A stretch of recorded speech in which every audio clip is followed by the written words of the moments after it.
Hello বন্ধুরা, কেমন আছো তোমরা সবাই? আশা করি অনেক অনেক ভালোই আছো।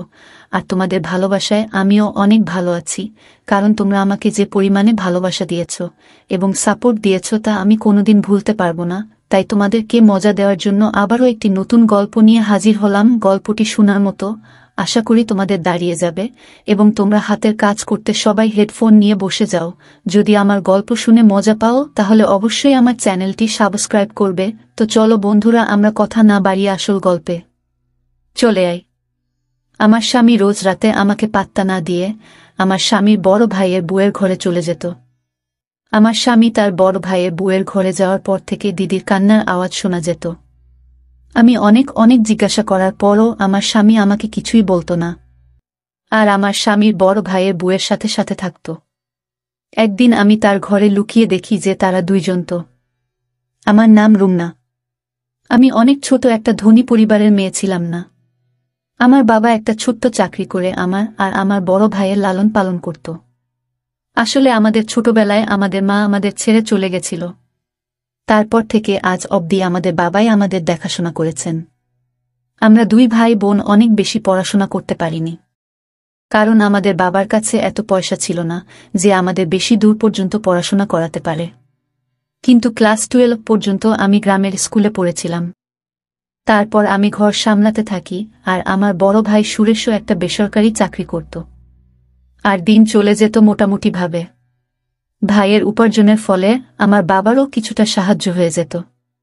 আসলে বাবার উপার্জন এতটা কম ছিল যে সেই পয়সায় ঠিক করে আমাদের সংসার চলত না। কিন্তু যবে থেকে আমার ভাই উপার্জন করতে শুরু করেছে তবে থেকেই আমাদের ভালোভাবে সংসার চলতে শুরু করে। তারপর থেকে আমাদের জীবনে ভালো দিন আসতে শুরু করে, কারণ ভাইয়ের উপার্জিত টাকার পরিমাণ অনেকটাই বেশি ছিল।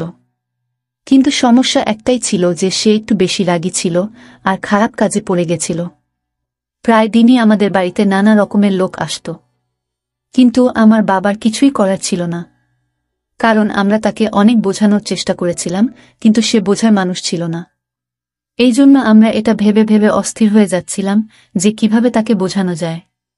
ঠিক তখন একদিন আমার মামা আসে আমাদের বাড়িতে। তখন সে বলে আমাদের তার বিয়ে দিয়ে দেওয়া উচিত, তাহলে সে একদম ঠিক হয়ে যাবে। আমাদের তার কথা ঠিক বলে মনে হয়।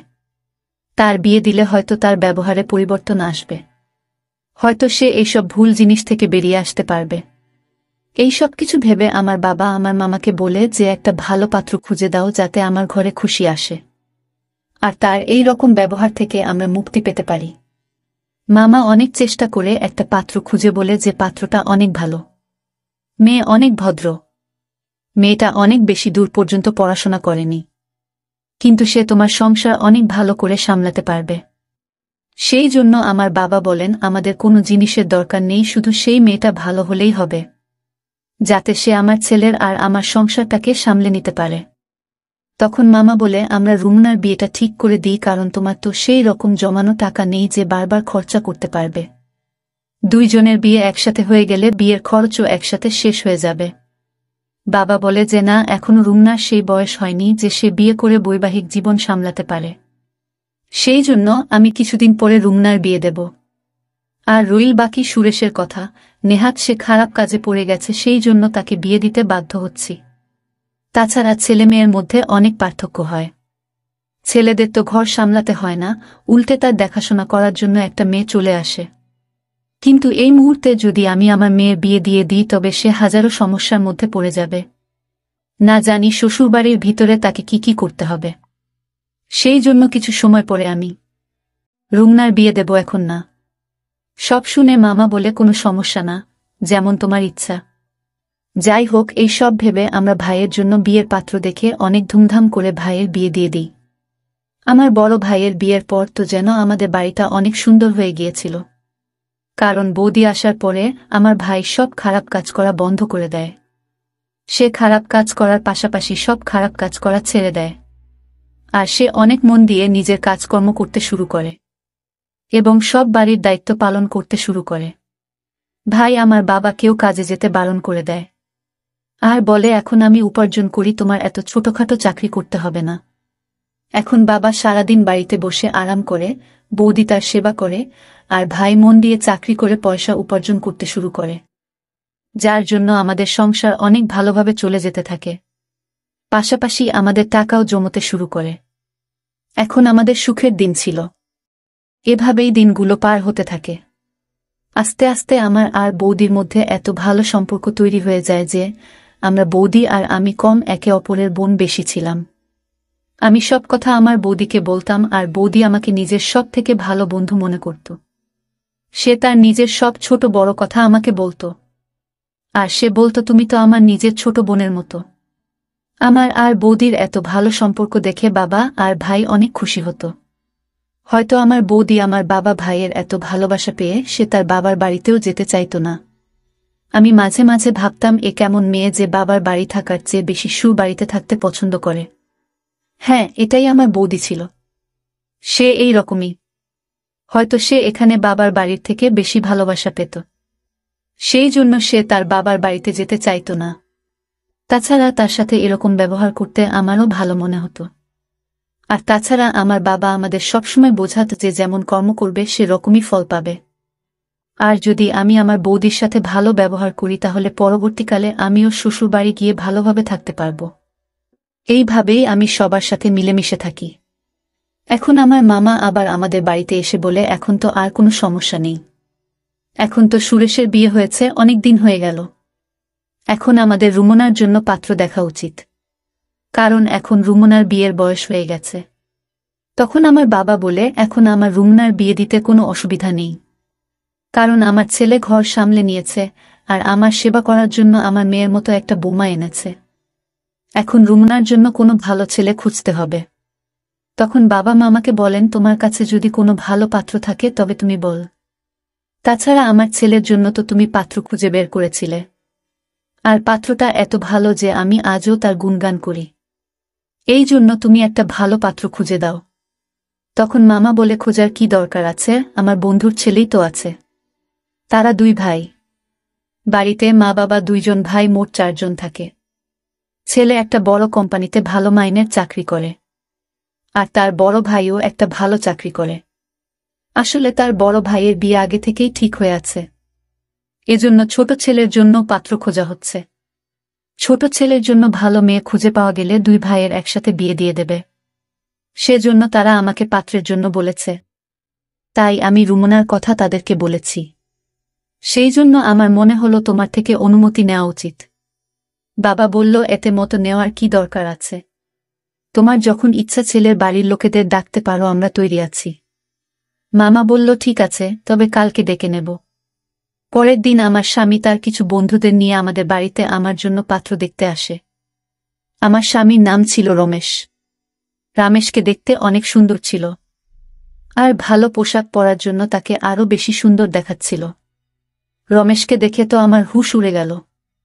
আমি বুঝতে পারছিলাম না যে এত সুন্দর ছেলে কি আমাকে পছন্দ করবে। কিন্তু যখন নিজেদের মধ্যে কথা বলার জন্য আমাদের 2 জনকে একা জায়গায় ছেড়ে দেওয়া হয় তখন রমেশের কথা আমার মন ছুঁয়ে যায়। রমেশ এত মিষ্টি করে এত ভালো করে কথা বলছিল যে মনে মনে আমি তাকে নিজের স্বামী হিসেবে স্বীকার করে নিয়েছিলাম। আর পাশাপাশি ভগবানের কাছে প্রার্থনা করছিলাম যেন কোনো রকমে আমাদের বিয়েটা হয়ে যায়। কারণ প্রতিটা মেয়ের একটা স্বপ্ন থাকে যে তার স্বামী দেখতে সুন্দর হবে, ভদ্র হবে। আর এই সমস্ত গুণ রমেশের মধ্যে ছিল। আমি কি করে তাকে ছেড়ে দিই? তখন আমি ভাবি যদি আমার ভাগ্যে রমেশ থাকে তো নিশ্চয়ই তার সাথে আমার বিয়ে হবে। যাই হোক, তারা আমাকে দেখে বাড়ি চলে যায়। আর কিছুদিন পরে ফোন করে বলে যে আমাকে তাদের অনেক পছন্দ হয়েছে। এইভাবেই আমাদের বিয়ে ঠিক হয়ে যায়। আমি আর রমেশ ফোনে কথা বলতে থাকি। এইভাবেই দিন পার হতে থাকে। রমেশের সাথে কথা বলতে আমার একটুও ভয় হতো না। আমি পুরোপুরি রমেশকে ভালোবেসে ফেলেছিলাম। আর এইভাবেই আমাদের বিয়ের দিন কাছে আসতে থাকে। আমাদের বাড়িতে আত্মীয়রা আসতে শুরু করে দিয়েছিল। আর আমার বড় ভাই বিয়ের দায়িত্ব অনেক ভালোভাবে সামলে নিয়েছিল। সে কোনো জিনিসের অভাব রাখেনি। এত সুন্দর পরিবেশ তৈরি করেছিল দেখে মনে হচ্ছিল মেয়ে নয়, যেন ছেলের বিয়ে হচ্ছে। অনেক ভালো করে আমার বাবা আর আমার ভাই আমার বিয়ে দিতে চেয়েছিল। বলতো রুমনার বিয়েতে কোনো জিনিসের অভাব যেন না হয়। বাবা বলল আমি কখনো চাই না যে রুমনার এটা মনে হোক যে তার মা থাকলে আরো ভালো করে বিয়ে হতো। কিন্তু আমার মায়ের অভাব তো সে চেয়েও পূরণ করতে পারবে না। তবে সে আমার জন্য এত কিছু করছিল যে আমি তার ঋণ কোনোদিন শোধ করতে পারব না। কিন্তু এত আত্মীয়দের ভিড়েও আমার মায়ের কথা অনেক বেশি করে মনে পড়ছিল। আমি কাউকে এটা বুঝাতে দিইনি, কারণ আমি চাইছিলাম না যে সবার মন খারাপ হয়ে যাক, তারা সবাই অকারণেই চিন্তিত হয়ে পড়ুক। সেজন্য আমি তাদের সামনে সবসময় হাসি খুশি থাকতাম, যাতে তারা এটা কখনো না বুঝতে পারে যে আমার মায়ের কথা অনেক মনে পড়ছে। এইভাবে বিয়ের দিন চলে এলো। আমার রমেশের এর সাথে অনেক ভালো করে বিয়ে হয়ে গেল, আর আমি নিজের বাবার বাড়ি থেকে বিদায় নিয়ে চলে গেলাম। আমি অনেক আশা নিয়ে শ্বশুর বাড়িতে যাই, আর অনেক ভালো করে আমার গৃহে প্রবেশ করানো হয়েছিল। অনেক নিয়ম পালন করার সাথে সাথে আমাকে কিছু মেয়েদের মাঝখানে বসানো হলো, যারা রমেশের গুণগান করছিল। তাদের গুণগান শুনতে আমার অনেক ভালো মনে হচ্ছে। আর তাছাড়া তার গুণগুলো ঠিক ছিল, কারণ এতদিন ধরে আমি রমেশের মধ্যে এইসব গুণগুলো দেখেছিলাম। আমি এখন শুধু অধীর আগ্রহে অপেক্ষা করছিলাম কখন রমেশের সাথে সময় পার করব। অনেক অল্প সময়ের মধ্যেই আমাকে রমেশের ঘরে বসিয়ে দেওয়া হয়, আর কিছুক্ষণের মধ্যেই রমেশ ঘরে চলে আসে। তার ঘরে আসার পরে আমরা নিজেদের মধ্যে কিছুক্ষণ কথা বলি, তারপর আমাদের নতুন জীবন শুরু করি। পরের দিন আমি ঘুম থেকে উঠে সবার জন্য খাবার তৈরি করে আমার কাজ করতে থাকি। আমি আমার বড় দিদির সাথে অনেক ভালো মিশে গিয়েছিলাম। আসলে রমেশের বিয়ের দিন তার বড় ভাইয়েরও বিয়ে হয়েছিল। আমাদের দুইজন বউকে একসাথে গৃহপ্রবেশ করানো হয়েছিল, আর আমাদের দুইজনেরই আজকে এই বাড়িতে প্রথম দিন ছিল। আমরা দুইজনে মিলে একসাথে মিষ্টি বানাই আর সবার মন জয় করে নিই। এখন আমি আমার স্বামী বড় ভাইয়ের বউকে বড় দিদির মতো মানতে শুরু করেছিলাম। আমি তার সেবাও করতাম। আমার বড় দিদিও অনেক খুশি ছিল। আমরা দুইজন বোনের মতোই থাকতাম, আর আমাদের মধ্যে অনেক ভালো সম্পর্ক তৈরি হয়ে গিয়েছিল। আমাদের এত ভালো সম্পর্ক দেখে বাড়ির লোকও অনেক খুশি ছিল। এখন দিনেশও কাজে যেতে শুরু করেছিল। এইভাবে আমাদের অনেক আনন্দে দিন পার হতে থাকে। এখন কে জানত যে এত খুশির মাঝখানে দুঃখের এত বড় পাহাড় ভেঙে পড়বে। একটা অ্যাক্সিডেন্টে আমার স্বামীর বড় ভাই এই পৃথিবী ছেড়ে চলে যায়। আমি তো কিছুই বুঝতে পারছিলাম না যে বাড়ির লোকেদের কি করে সামলাব, কারণ সব লোক অনেক ভেঙে পড়েছিল। আর কেনই বা পড়বে না, সবেমাত্র বিয়ের 1 মাস হয়েছিল, আর এর মধ্যেই এত ছোট বয়সে আমার বড় দিদি বিধবা হয়ে গিয়েছিল। আমার বড় দিদির উপরে আমার অনেক মায়া হচ্ছিল।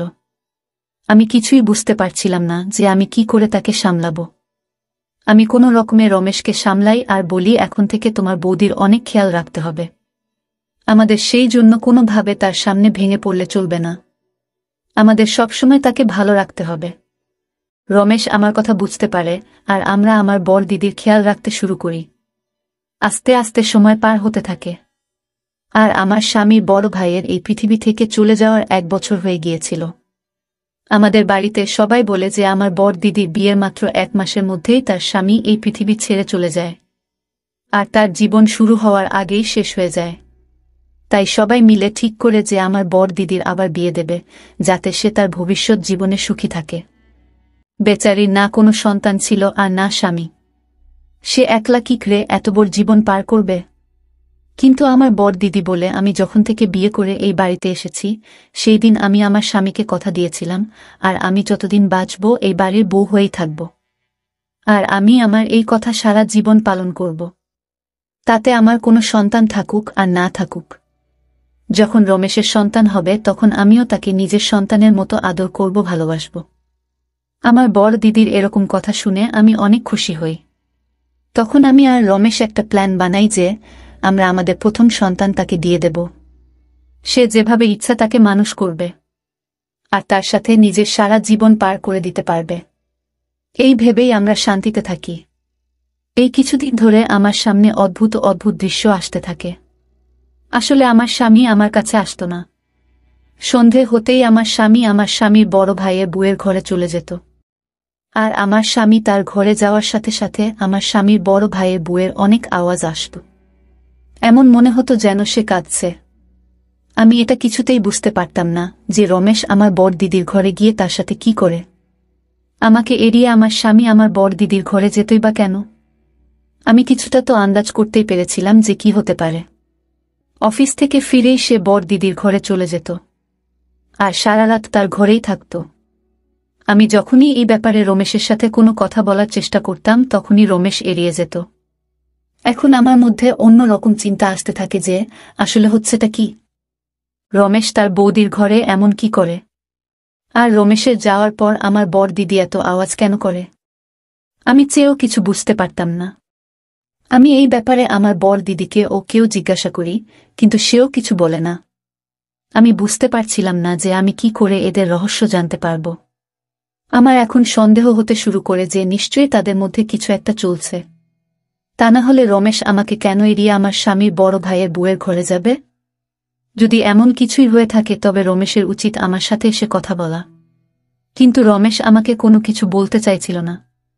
তার জন্য আমি একদিন ভাবলাম যে আমিই ঘরের মধ্যে লুকিয়ে যাই, যাতে জানতে পারি আসল রহস্যটা কি।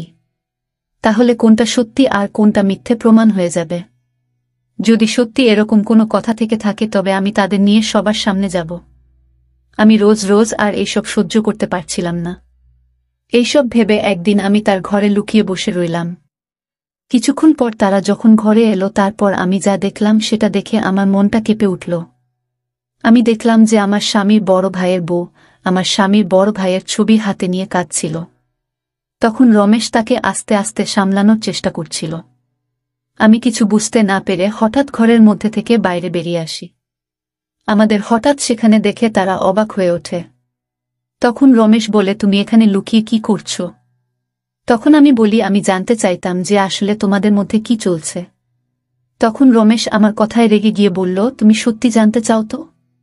তাহলে শোনো, আসলে আমার বড় ভাইয়ের অ্যাক্সিডেন্ট তোমার ভাই করিয়েছে।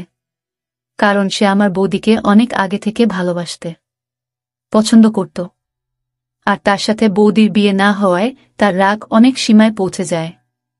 আর যখন আমার বড় ভাইয়ের সাথে বৌদির বিয়ে হলো তখন তোমার ভাই আমার বড় ভাইয়ের অ্যাক্সিডেন্ট করিয়ে দেয়, আর প্রতিদিন আমার বৌদিকে বিরক্ত করতে শুরু করে। যখন রমেশ আমার ভাইয়ের করা সব অন্যায়ের কথা বলে সেগুলো শুনে তো আমি বিশ্বাসই করতে পারছিলাম না। আমি অনেক ভেঙে গিয়েছিলাম।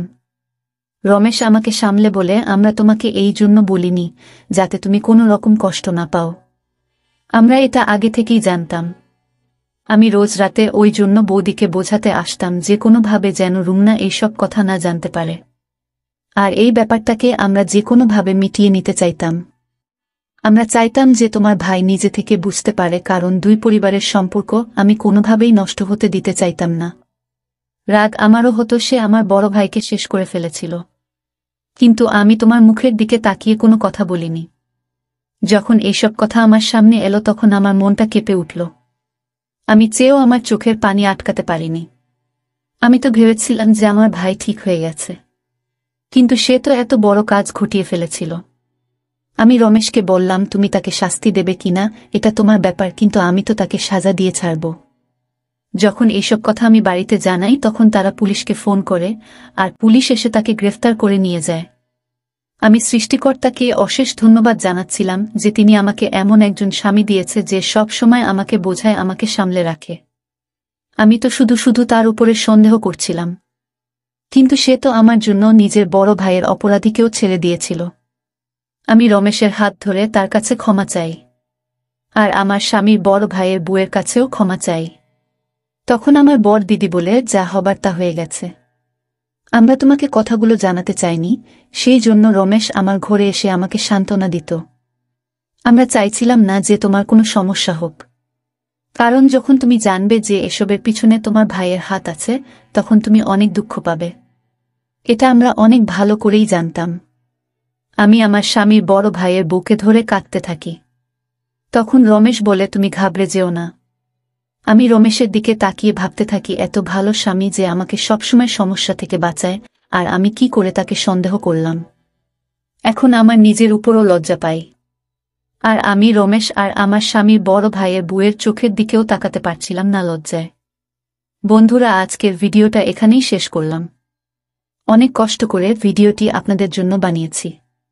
যদি ভিডিওটি আপনাদের ভালো লেগে থাকে তাহলে একটা লাইক করবেন এবং চ্যানেলটি অবশ্যই সাবস্ক্রাইব করবেন, এই আশা ব্যক্ত রেখে আপনাদের কাছ থেকে বিদায় নিচ্ছি আমি। দেখা হবে আগামীকালের নতুন কোনো ভিডিওতে। সে পর্যন্ত সবাই ভালো থাকুন, সুস্থ থাকুন। ধন্যবাদ।